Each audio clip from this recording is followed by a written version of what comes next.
Good morning. Thank you for being here. I know it's tough and bad weather, but any number of people being here is good enough. I think one person can make a difference.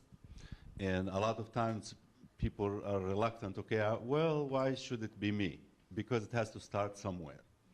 And I'll talk a little bit more, luckily or unfortunately, some of the speakers are not here, so I have a little bit more time, and I decided to show some slides. But before I go into this, I want to go back to a point this young man here made about juveniles and detention. We are the only country in the world that instead of treating kids and helping them, we put them in jail. And that never is a good option. It never helps these kids. I have been working with teens for 30 years, and it is very tough. No kid is born with the notion, I'm going to be bad, or I'm going to wake up today to do something. It's what we adults do to them is what makes them what they are. So society and parents and schools, this is what makes the kid who they are, not that they are born with the notion that they are going to be violent. And Doug knows, we started actually in Lexington to work with the court system, where before they sentence anybody to juvenile detention, they call us and say, can you help this kid? And so we work with the kid. Instead of sending them to jail, we provide them support and treatment and help. And it's had made a huge difference in the number of kids that actually go to juvenile detention rather than getting help, because that's the most part. And I'll tell you one thing. We can help any kid. The problem I have is getting the parents or the guardians or the adults to be on board. If I get the parents on board, we always succeed.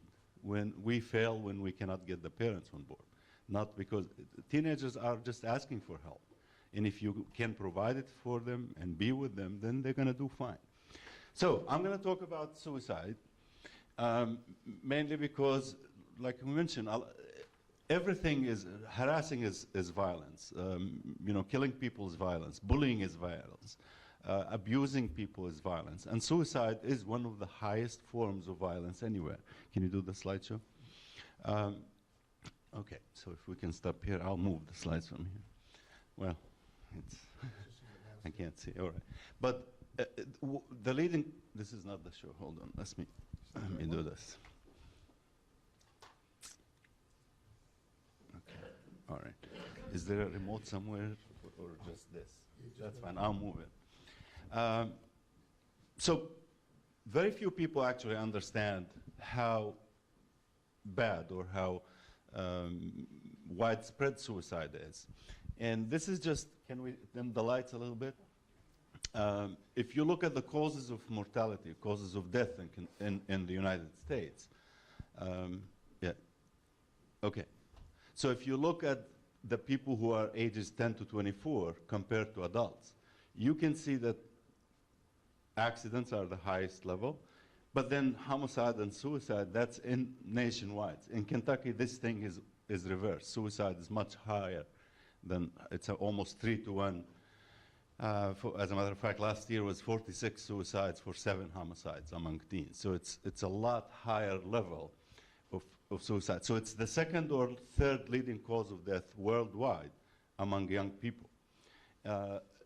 And those other causes, these are including teen pregnancy and sexually transmitted diseases and eating disorders. And most of the death rate in teenagers is by something they do, not something that happens to them. So every 100 teenagers that die, only 5 of them die from diseases. 95 die from something they do, which means it's a failure of our society as a whole that allows them to do this and to get to that point. Here's the most startling statistics that many people don't know. You know, we talk about wars and how much war is effective and homicides and violence. But over the last 50 years, suicide actually had killed more than all wars combined and all homicides combined. Just think about that for a minute. It's all the wars, the horror of war and all that, that kills a lot less than what suicide does in the world. So suicide is a very big killer. And this is the bigger issue here, because that's where most our politicians don't want to deal with it, parents don't want to deal with it. Look at these numbers. So more teenagers will die from suicide than from cancer, heart disease, AIDS, birth defects, stroke, pneumonia, influenza, chronic disease, all of those combined. Suicide in Kentucky last year killed 46 compared to 5 total of all these diseases. And stop for a second and think, the state of Kentucky spent $700 on those for every 1 cent it spends on suicide. This is only in the US this thing like this happens. We have the biggest killer, but we ignore it completely, and we spend money on the things that are not killing anyone. Why? Because it's not sexy to talk about suicide. It's not fun.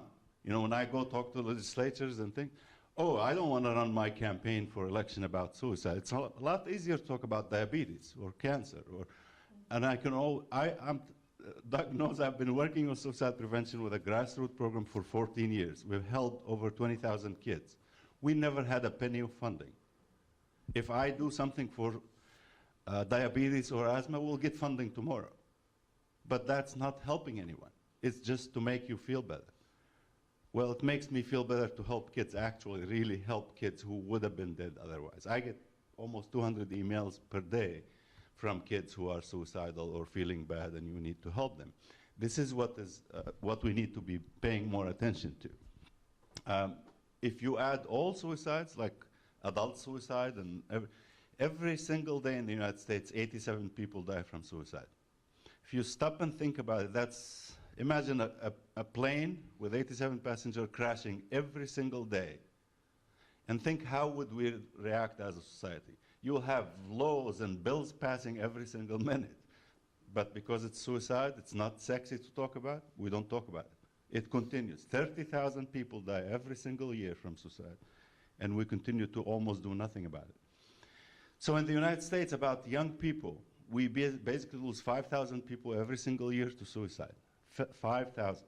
That means essentially about 100 every week that die from this epidemic or suicide.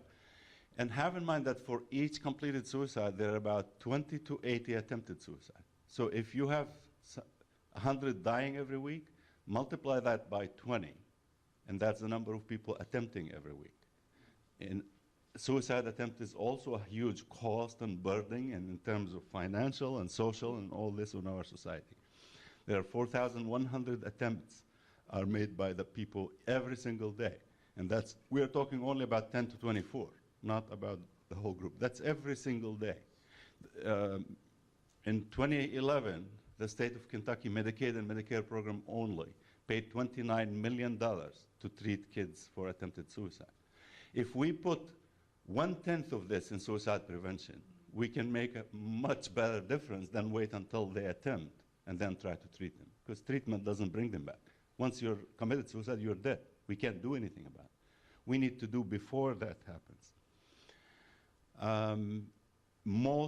In most countries, just like in the US, girls will attempt suicide much more frequently than boys, almost 3 to 4 times more, but boys complete suicide more. So even though girls attempt 4 times more, boys actually succeed 4 times more than girls. So when you count completed suicide, you have a lot more boys dying from suicide, although girls are attempting more. And the main reason is boys try to use guns and the girls use other means. And guns are more fatal, obviously. So the bad part, and I didn't want to put too much slides here, but the trend now in the last 10 years is we're seeing more and more girls using guns. And if that trend continues, just think about it. If they are attempting 4 times more, and now that they are using guns more, then we're going to see an increase, not a decrease in suicide. And that's a scary thought, because more than it is. So over the last 40 years, suicide rates in the US have tripled. They're 3 times what they used to be in the 70s. They're not getting any better. And again, part of it is because we're all ignoring it. But if you really ask yourself or your neighbor or anybody else and see how many people actually are exposed or know somebody who attempted suicide or died from suicide. When we started doing youth suicide prevention back in 2000, we did a survey in Kentucky, and 76% of the respondents knew someone who was a victim or attempted suicide. So it's hitting everyone. It's not, it's not my kid. And that's what we usually hear. Well, it's not my kid. And I'll tell you a quick story about, I have a kid who tried to kill himself at his 16th birthday. both his parents, his father actually is a psychiatrist, his mother is a psychologist. They're very well-to-do financially. They gave him a Corvette as a gift for his 16th birthday, and he attempted suicide the same day. And I was talking to him 2 days later, and he said, you know what, having a Corvette is great, but I would rather have a dad more. That's what we are missing. We think that just by providing to our kids, we are doing what we need to do. Kids need support. They need you to be there, not just giving them money or cars or something like that. So why do they do that? Why do they kill themselves? It's basically, you can read all that stuff, but basically summarized by one thing. I'm in severe pain, anguish, mental pain, and that pain is not stopping. And I have no hope that's going to go away. That's basically the main summary. But when we talk to them, this is what I can't stop the pain, I can't think clearly, I can't make decisions, I can't see any way out, I'm really depressed and unhappy, the sadness continues to be there. And again, all this comes down to, I am in pain, I have no hope of it getting better. The difference between kids and adults, though, is for kids, because they don't develop that abstract thinking where, until about 18, 19 years of age, where you understand that something temporary can go away. It doesn't in kids. The kids think that it's the end of the world. If something happens to them now, they don't see tomorrow or 2 months down the line. So it might be something very simple, but to them, it is like broke up with a boyfriend or a girlfriend. At that moment, they think they will never have another relationship. Now, if they had some support, maybe an hour later they will understand it. But at this very moment, they think there is no hope. And that's why you see a lot more than that. And that's why there is also a lot of what we call the same-day crisis. With adults, you are depressed, you are unhappy, you plan for years or months, and then you kill themselves. Kids are not the same. Many of the kids who kill themselves have never had a mental health problem. And that's one other thing where people need to understand. Not every kid who kills himself needed a psychiatrist or a psychologist or something. Like this case, where you have a 16-year-old who was suspended from school for whatever it is, misbehavior he did. He went back home, and his mom grounded him on top of all this, instead of listening to his side of story. He went to the basement, found a gun, shot himself, and is killed.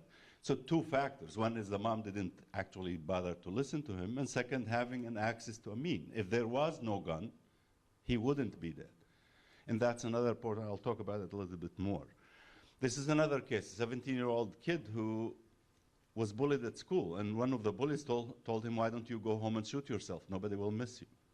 And he did exactly that. And again, if there was any support system, if he went home and there wasn't a gun, he wouldn't be dead. I had a kid who was trying to kill himself, and he was telling me, I went home and started looking for my dad's gun. It took me an hour to find the gun, but then I didn't find the bullets there. And then after 40 minutes, I gave up. This is exactly what it is. And that's why I'll show you numbers later. Having a gun at home, your kid is 5 times more likely to die from suicide, with everything being equal, with no problems whatsoever. So I'm not here to tell you have guns or don't have guns. But if you have guns, lock them away and put the ammunition away from the gun. Because access to a mean is going to increase your kid's chance of dying 5 times, 5-fold. And that's no joke either.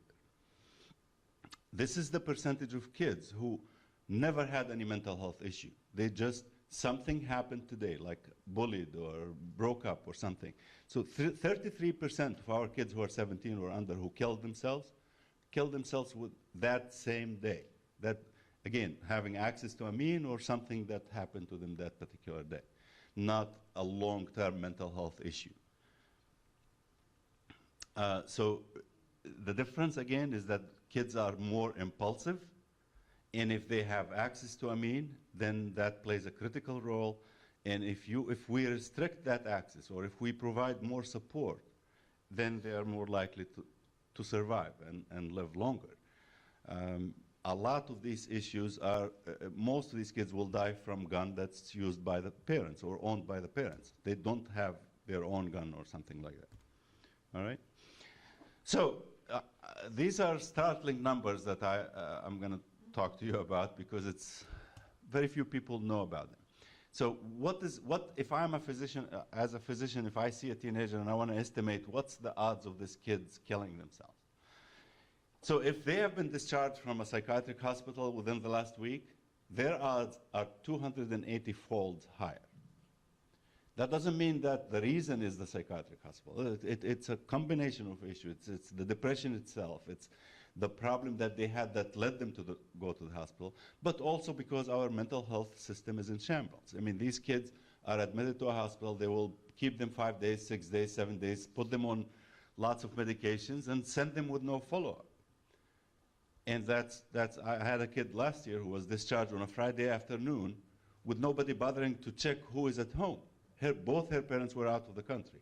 She's 17, they discharged her Friday afternoon, she was dead Saturday morning. That shouldn't be happening, but unfortunately it is happening. If they have been discharged from a psych hospital over the last year, their odds are still 35 to 50 times higher. If they have a previous attempt of suicide, that means 20 times higher or more likely that they will attempt again. If they are substance abusers. But look at the number also. If you have a firearm at home, it's 5-fold increase regardless of anything else. So those are things that we need to have in mind. If you have a kid, if you're working with kids, if you're a teacher, if you're a judge, if you're a policeman who work with kids, have those things in mind. And before you let them go alone, think about these odds and what's that going to make of them.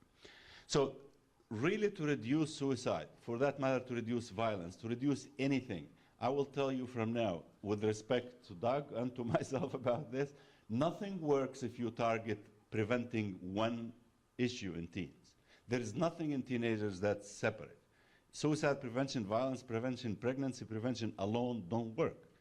The average teenager gets, let's say you go and drink alcohol, then you are more likely to drive a car and get into an accident or find a firearm and kill yourself or kill somebody else. These things are connected. So if we want to do any type of prevention, we need to work with the teen as a whole, all aspects of life, not just one thing at a time. And all starts with education. Going back to President Dewberry's and all, education about everything else, especially about suicide and how we prepare. And that can happen only if we get both the teenagers, the youth, the young people, the parents, and the educators, the school system. That's where it should start. With all respect to mental health professionals and physicians like myself, we cannot do it all. It has to be started at the home. If the home situation is bad, if the school situation is bad, if the society as a whole is not giving them a chance, it won't work. So we need to get all these involved. And this is one of the things I did in Lexington, is get parent organizations, school organizations, basically grassroots, media organizations all together. And if you look at the data for Kentucky, you will see that Lexington and the surrounding area is the only area that suicide has not increased in the last 13 years, while everywhere else in the state is up.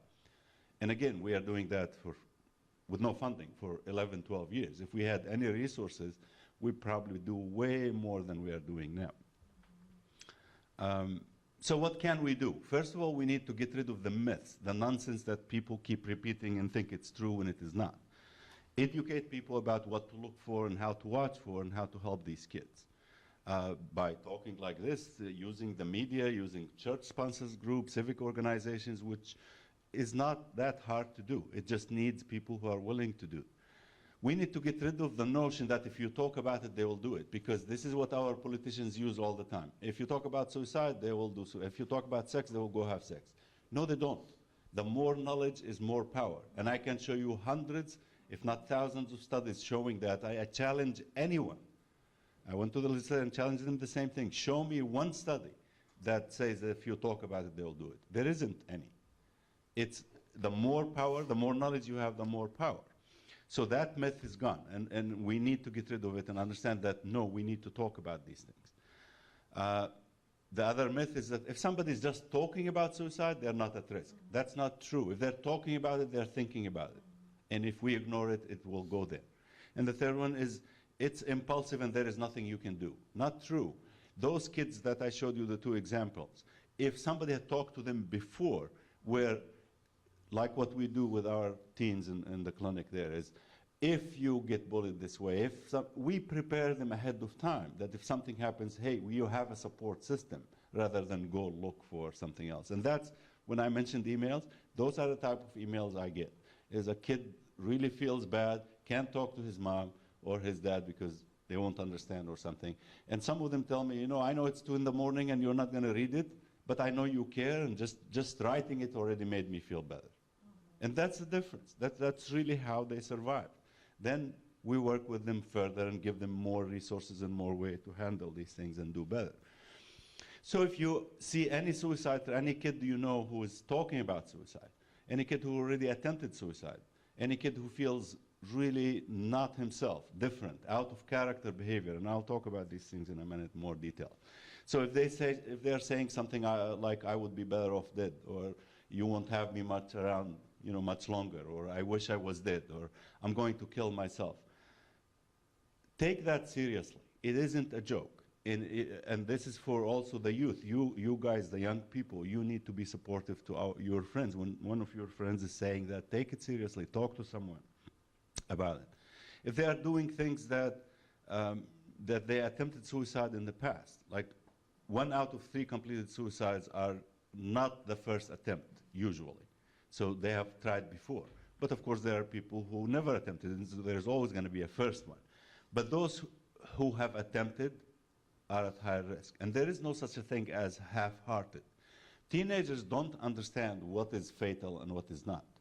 So when a girl takes 2 aspirins and thinking that's going to kill her, and her mom ignores it, no, this wasn't a half-hearted attack. She actually believed that those are going to kill her. It is not unusual for a 15-year-old to think that a few Tylenols will kill him while shot in the head will not. They don't understand what is fatal and what is not. So any attempt is an attempt, and we need to really take it seriously. So if you know of somebody who has attempted, don't keep it secret. Try to get help without just leaving it alone and move on.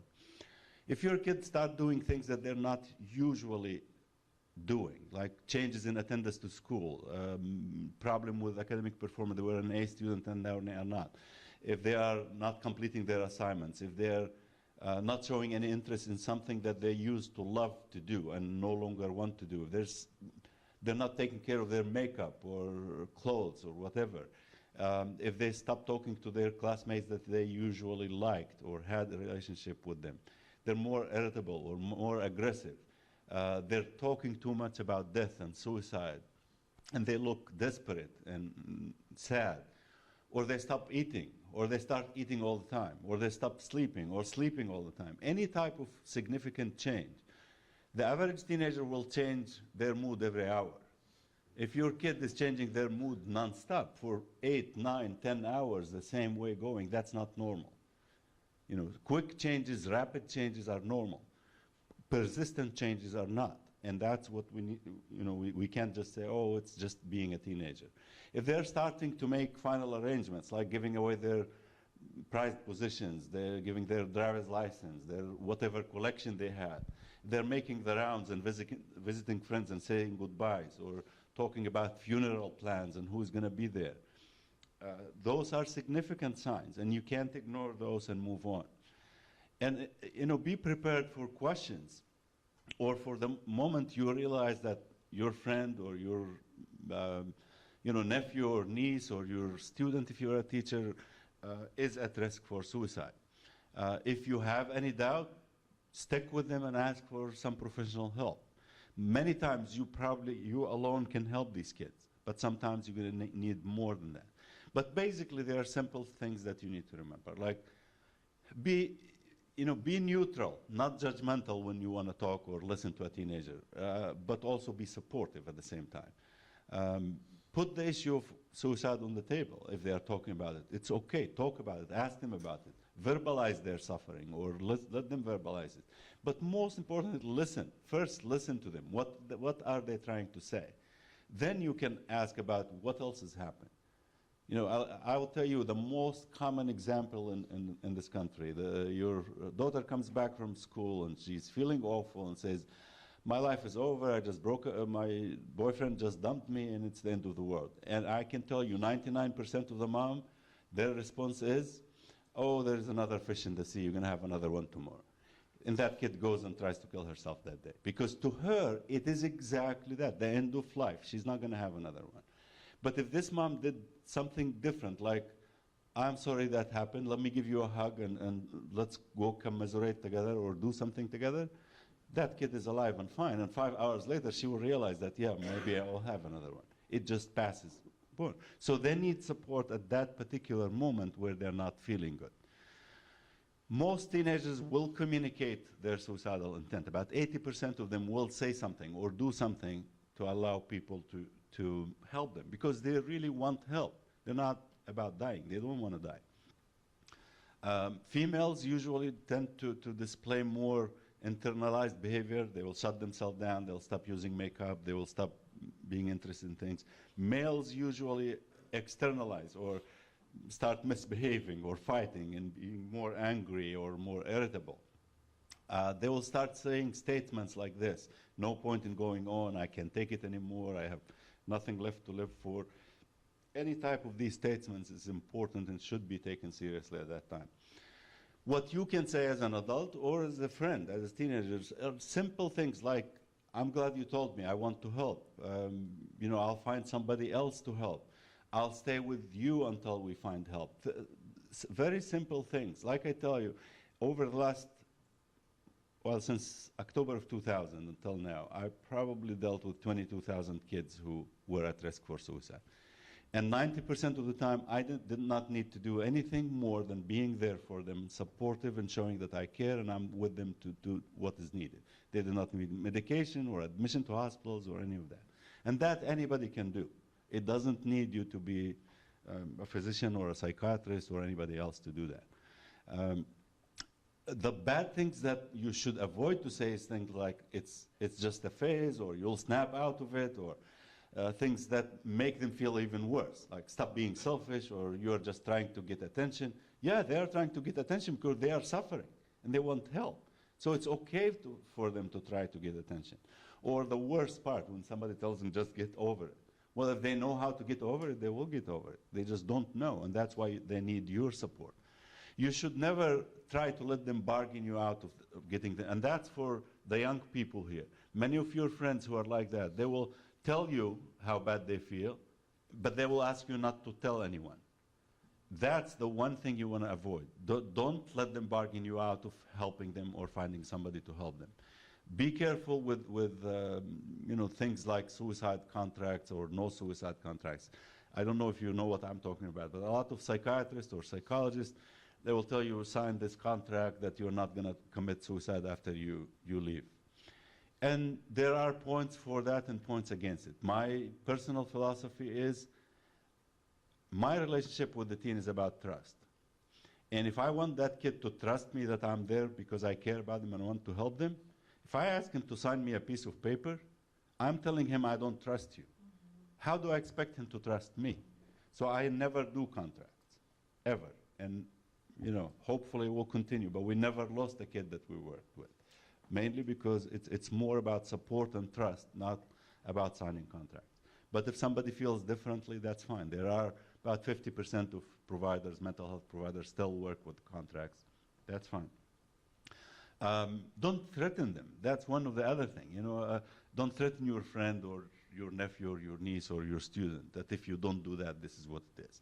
But basically, any of you can be a lifesaver if you learn how to ask the question, ask how they feel, what do they want, respond to their emotion and show that you care about them and you support them, and encourage them and stick with them. Don't leave them alone.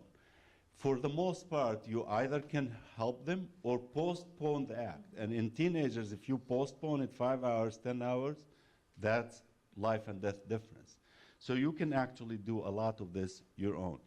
And I always remember this young lady who was 16-year-old whose friend wanted to kill herself and asked her not to tell anyone, and otherwise she will be really mad at her or whatever. She went and told and got help, and that kid was still alive today.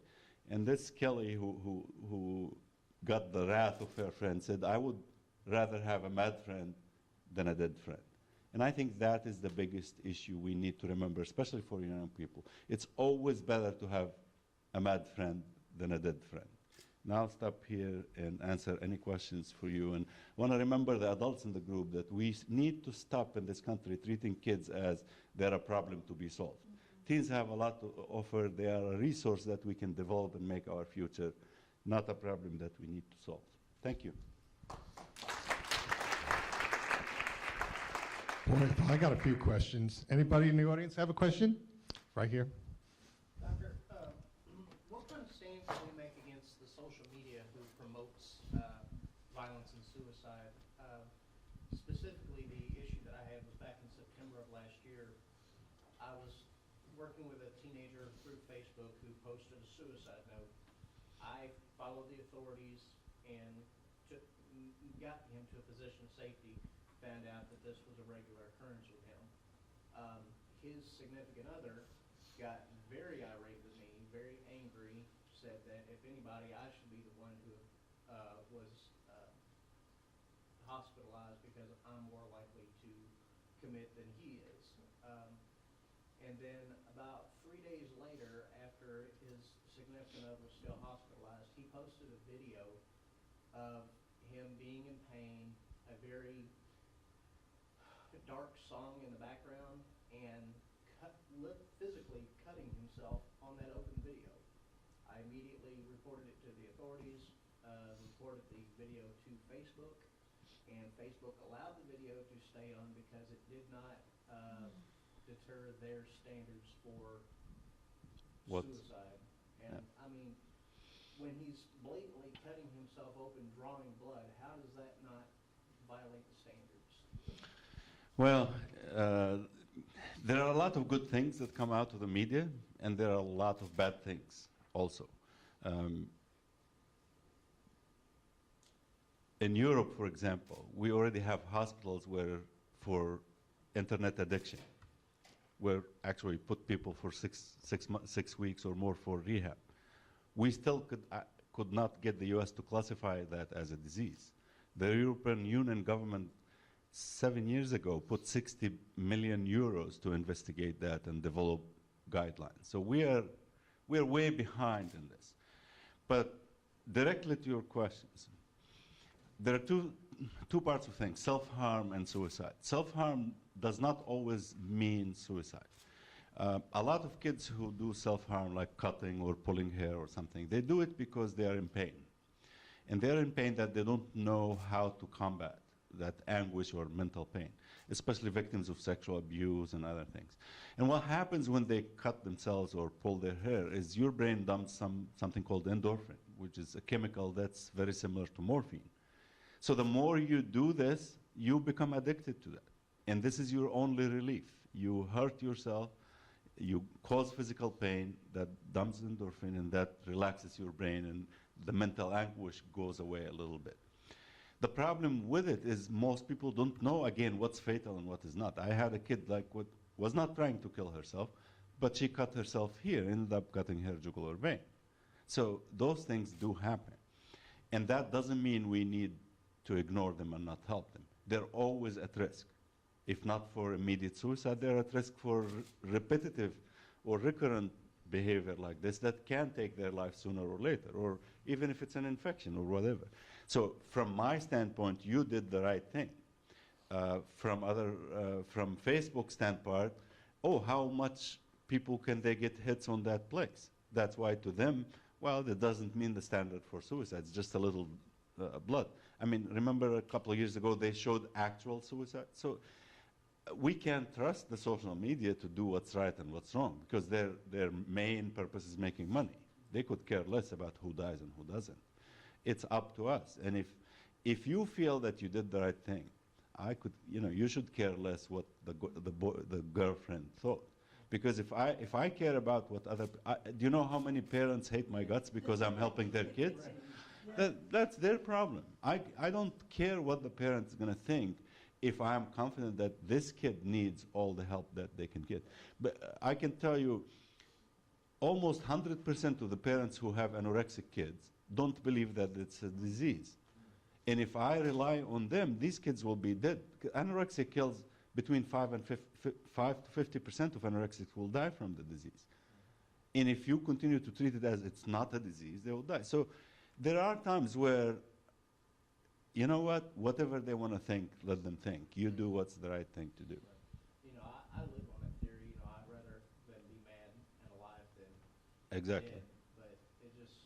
It's hard. It just really baffled me when Facebook allowed that video to stay up there, and yet I hear Mark Zuckerberg putting so much into education and outreach for this, and it's like, that you let Well, it yeah, stay. but this gets more hits. Yeah, I mean, that's what it comes down to. Right. Yes. Can you put your contact information back up there again? Sure.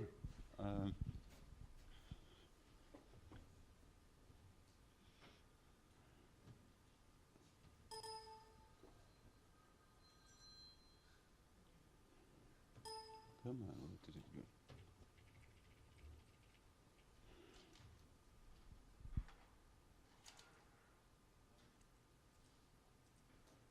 All right. And you're welcome to email me anytime. You can't catch me on a phone, but email, I'll always be available to answer. Any other questions? You put a lot of facts up on early in your talk. Can you just go on the internet and type in suicide and get some of that data that you? Oh, yeah. Yeah. I mean, the data is available anywhere. You can, but you know, if you type suicide, you're gonna get about 10 million hits. But there's something called Suicide Prevention Resource Center, SPRS, SPRC. That's something we worked really hard and had the federal government put a lot of data there. So Suicide Prevention Resource Center. Their website has a lot of data. Then there is SAMHSA, which is the Substance Abuse and Mental Health Agency. That has a lot of data. Then if you want about teens, the best data is go to the CDC website, you know, CDC, or just type YRBS, which is Youth Risk Behavior Survey, YRBS. Just type that in Google, and it will take you to the Youth Risk Behavior Survey, and then you can look at data on everything about teens. How many kids feeling sad, how many kids are thinking about suicide. For each state, you can take it nationally, and there is a breakdown state by state. That's probably the best actual data you can get. What was it again? YRBS, Youth Risk Behavior Survey, YRBS. That's really the best resource for not just suicide, but violence and drug abuse, everything. This is done every 2 years, so it's updated every 2 years, and Kentucky is one of the, there's only 3 states that don't participate, so Kentucky is always there, and you will find data on Kentucky and on the national level. Good, I got 2 questions. So you got time for 2 more questions? All the time you want. Suicide and youth.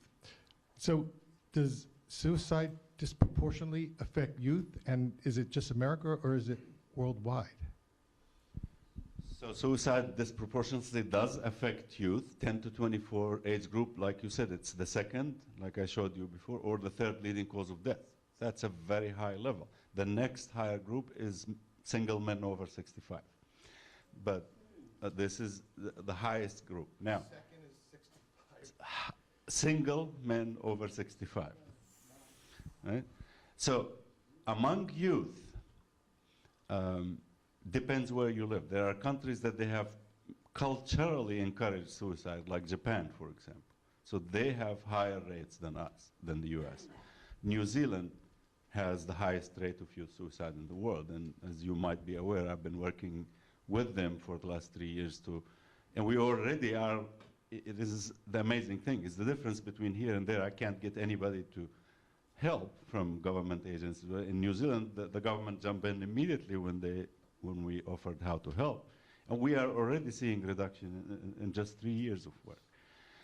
In the US, among youth, Native American youth and Alaskan youth have the highest rate of suicide among all groups. Then gays and lesbian youth are third. The lowest, by the way, is African American youth.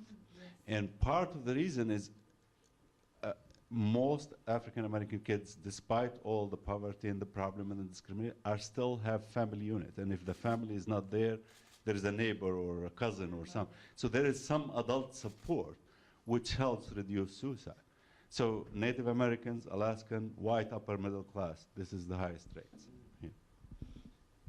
By the way, we are going to test everybody on all this, so don't. One last question. We're all about prevention, right? Prevention is the new cure. Did you say that 90% of the youths that call you and talk about you don't need treatment, all you do is be there? Is that the cure? Well, like I said, most of teenagers, 30% of teenagers under 17, or 33%, is they don't have a mental health problem. They have a something happened problem. Somebody bullied me, my dad was unhappy with me, my mom yelled at me, something like that. Those are the ones that don't need much other than reassurance and support. So I don't want anybody to get the wrong message that if somebody has depression or has bipolar disorder that you can cure them by being there. That's not the case. It's the 33% who all they need is somebody supportive. Those are very easy to handle. And what basically reassurance, talking, making sure that they understand how much you care, and of course in my case, if they are actually patients of the clinic, then we try to get the parents on board or the teachers or the school. If there is a bullying case, we go to the school and we talk to them and things like that. But a lot of time, again, what you can do, every one of us can do, is help this kid postpone this decision for a few hours. It might not succeed every time, but for the most part, if you postpone it a few hours, you have a much better chance of it not happening. And that I don't see why anybody can't help with. If a teen is wanting to talk to you, or if you see a teen that's feeling sad or desperate or unhappy, jump in and ask them what can I do? Is there something you feel sad about? Can I talk to you about it? I'm willing to listen about it. It isn't. One day when we get there, I'll show you. I get emails from kids from Australia and Japan and whatever. I can't go help them there, but I talk to them over the phone. I have one like I've been working with in Australia for 6 years, and she's still alive. I've never seen her, never gave her any medicine, but every time she feels really, really bad, I reassure her and tell her some advice what to do more. Now, most people will not. Okay, that's why everybody in the medical community thinks that I'm crazy, because everybody's thinking first, malpractice. What if I get sued? I don't care, all right? I care about the kids.